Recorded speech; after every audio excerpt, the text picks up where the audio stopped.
Hello everybody, my name's Heidi Barnard and I'm Head of Sustainability at NHS Supply Chain. And today I'm going to talk to you about collaboration with suppliers and what it is we're looking for from suppliers when you want to work with us through NHS Supply Chain and deliver into the NHS. So the first thing I'm going to talk you through is what we call the 5 key requirements for our suppliers. And these are the 5 asks we have for any supplier looking to engage with NHS supply chain and come onto one of our frameworks to supply into the NHS. And we are supplying into the NHS predominantly within England, but we also increasingly supply into the devolved nations as well. So this is something we're trying to work on collaboratively so that we can be consistent in our asks across our suppliers and that we're all asking around the same intentions for the NHS targets. Some of these things you may be familiar with already and some might be new to you, but I'm going to take you through an overview of the 5 asks and then I'm going to go into each of one of them in a little bit more detail to give you an idea of what we're really looking for. So the first item on our asks is a carbon reduction plan. Some of you may be familiar with this through large contracts with NHS in England. So from April 2023, we have asked for any supplier supplying into a contract of more than 5 million to have a carbon reduction plan. And that looks at your scope 1 and 2 in emissions and a subset of your scope 3. That requirement is expanding out across much more of the NHS spend, and particularly for us as a framework provider, all of our suppliers need to have a carbon reduction plan going forward. The second element on there is also come from a public procurement notice around social value. And again, from April last year, 2022, all NHS procurements needed to have a 10% minimum weighting on social value. And that's led to a number of questions that come up that are qualitative in terms of what they're looking for, but also looking to the future rather than at the past. So what can you deliver during the course of a contract? And within NHS supply chain, we've been looking at how we apply this, and we've put in place a new regime internally to be much better able to ask questions that are meaningful and really drive value. And I'll take you through that in a little bit more detail. The third element is relatively new. So in June 2023, NHS England launched the Evergreen Assessment, and this is a tool and platform for us to have a conversation with our suppliers in one place. So you may be aware of various different asks around carbon and sustainability and various other issues that all link back to sustainability. But what we want to do is we want to remove some of that duplication. So we're asking suppliers to complete the Evergreen Assessment. It can be done annually to keep it up to date, but it means that everybody within the NHS has access to that. So rather than them each having to ask you the same questions multiple times, you can answer it once and everybody can then see it. The fourth element is really more around understanding the supplier roadmap that we have. So often when we're going through procurement cycles, we're thinking about the here and now, but our procurement cycles are 3 to 4 years long. And when you think about what is coming up on the supplier roadmap, what we're really looking for is during the course of those contracts, are suppliers getting ready for the next things that are going to be coming up? How are they thinking about them? What are the steps that they're taking to be ready for those things? And the fifth element is modern slavery. Now, there's been a lot of work done over a number of years around modern slavery and labour standards within our supply chains. But as you can imagine, we buy some very significant items that have risks when it comes to modern slavery. And again, we've been going through and looking at our due diligence processes for managing that. And I'll take you through that in a little bit more detail. But the minimum we're going to be requiring for all suppliers going forward is that they have an MSAT assessment. But again, I'll speak a little bit more detail around that as we go through this presentation. So carbon reduction plans. So there's been quite a lot of chatter around carbon reduction plans and what we need to, what we're looking for and what's the required of suppliers. Now, there is a template available and it is a fairly simple standard template that we look to be completed. And when we are assessing these, we're not really looking at the numbers. We're not comparing those numbers that you've put in it against anybody else. What we really want to do is make sure that you've got a document that meets our minimum requirements. And that is simply that you've put a commitment in there that meets net zero targets, that you've got data relating to your scope 1 and 2 emissions and a subset of your 3. And if you haven't got that data, it's not the end of the game. It's a case of we'll talk about what data you do have, where the gaps in your data are, and what you're trying to do to resolve those gaps. There should be some actions in there. So based on the information that you've got in there, what are the things you're doing over the course of the next year or two in order to improve your carbon emissions? And the last thing on there is that it's signed off. So it needs to be board or company approved. It needs to be clearly signposted on your website, and we do need them to be updated at least annually. And again, when we come to what we're actually looking for, these are things we're checking when we're going through an evaluation.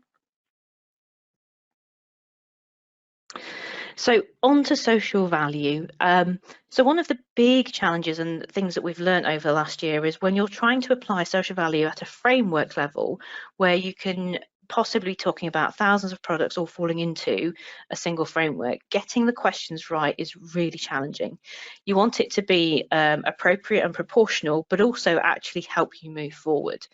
So we have come up with a set of standard questions that will be part of the toolkit going forward. Now, the expectation is that you will not be asked all of these questions, because that would not really be conducive to a good fair tender process. But what we will be doing is asking a subset. So for all NHS contracts, one of the questions has to be around fighting climate change. So you will always see the first question on this list.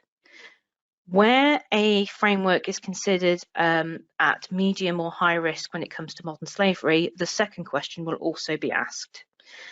Where you've got a low risk framework, one of the other questions will then be asked based on what is most appropriate for the products in that framework. But there may also be some frameworks where a third question may be asked where it is particularly appropriate. So for example, if we've got a framework that is talking about reusable items, then obviously a question around circularity opportunity is absolutely key, but it may be that it is also required to have the modern slavery question. So that way is an example of where you might see a third question. But in general, it's going to be 2 questions from this list. Always the first questions, a subset of having the second question, and then the low risk ones potentially having one from the others. So that's kind of the approach that we're taking. The Evergreen assessment, as I said earlier, came in June this year, and when it first came out within NHS supply chain, we were trying to figure out how to incorporate this and how to bring that ask into our framework agreements. And we had a lot of head scratching and about how we would ask and how we would transition suppliers onto it, and actually it's become really quite simple.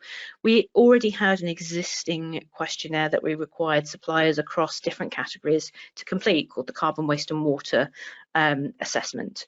So what we have done is we've actually said, well, actually we'll just replace the Carbon Waste and Water with the Evergreen assessment. So in August this year, we wrote out to all of our existing suppliers to say that actually from now on, stop completing Carbon Waste and Water and start doing Evergreen.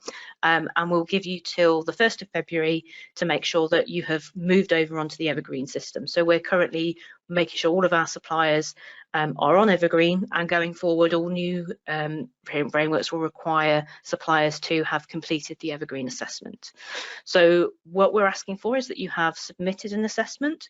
We are not asking for a particular level of assessment. We just want to know where everybody is and where they are, because one of the things we're looking to understand is actually where are the areas of best practice within our supply chain? Where are the areas that we actually need to put some more resource into?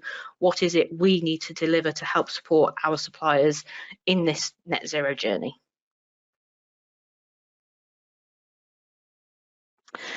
The fourth item that I spoke about is the NHS England Supplier Roadmap. And again, some of you may be familiar with this, and it is publicly available. And we are now halfway through some of the milestones on the roadmap.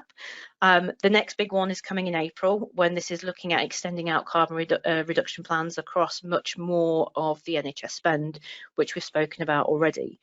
But the next two are really interesting. So the first one is from 2027, that we're requiring suppliers to report publicly their targets.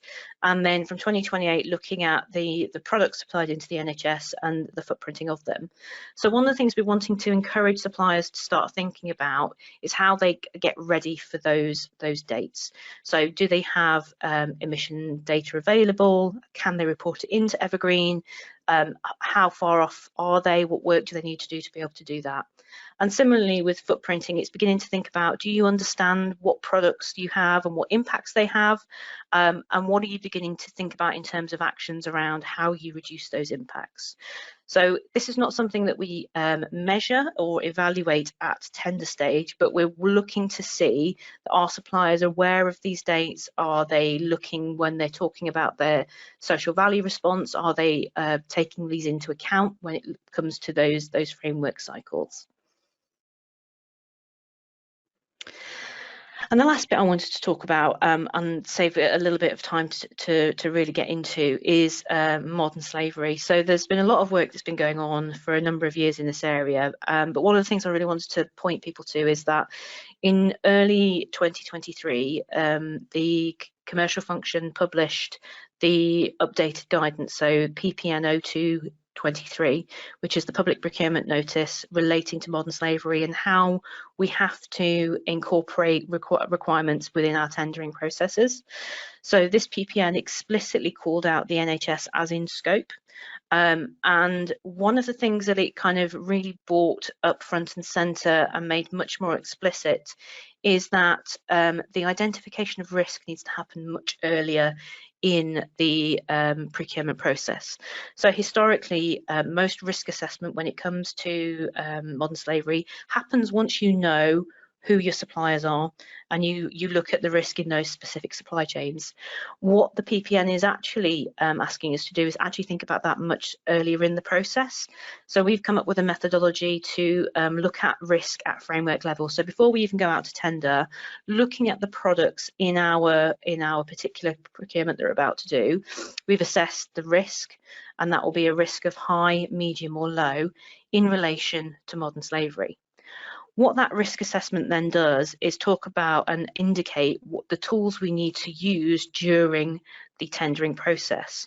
So for frameworks that are considered low risk, you take a low risk approach. So that is when just an MSAT, the Modern Slavery Advisory Assessment tool, is used to assess the suppliers. If the framework is of medium risk, then we have to use a little bit more, an additional tool. So if it's a medium risk, you have to complete the MSAT, but you also have to answer a social value question relating to modern slavery. And then for frameworks which are considered high risk, we have to take on another level of due diligence. So it's the MSAT, a social value question, and we're also going to be requiring third-party audits. Well, this means that the supplier has in place third-party audits of their manufacturing to look at the risk of modern slavery. What then happens is once we've gone out to tender, we've applied the appropriate tools, we'll get that information back in and we have to evaluate the responses that supplier gives. And what again we are looking at is on that rating of high, medium and low, where does the specific supplier and their supply chain sit? Are they low risk, in which case, great, carry on.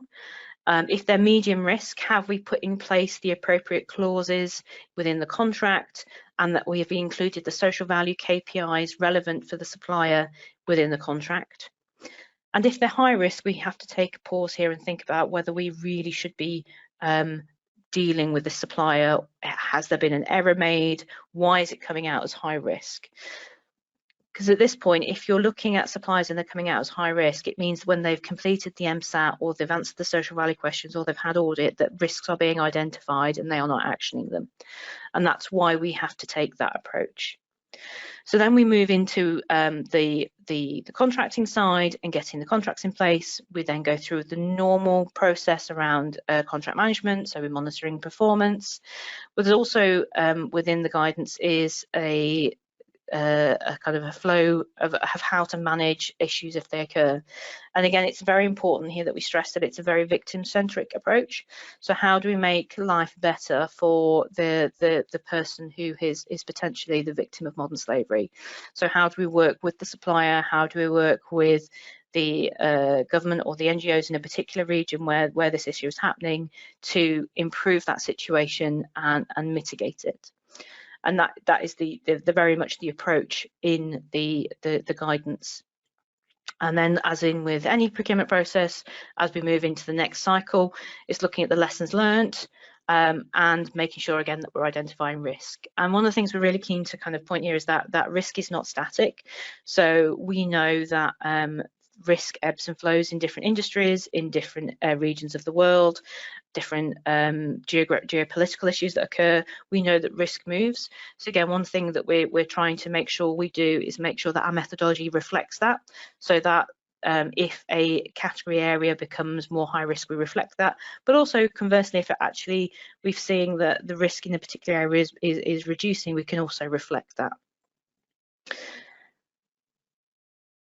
So that was my slides for today, and I hope you enjoyed what I had to say.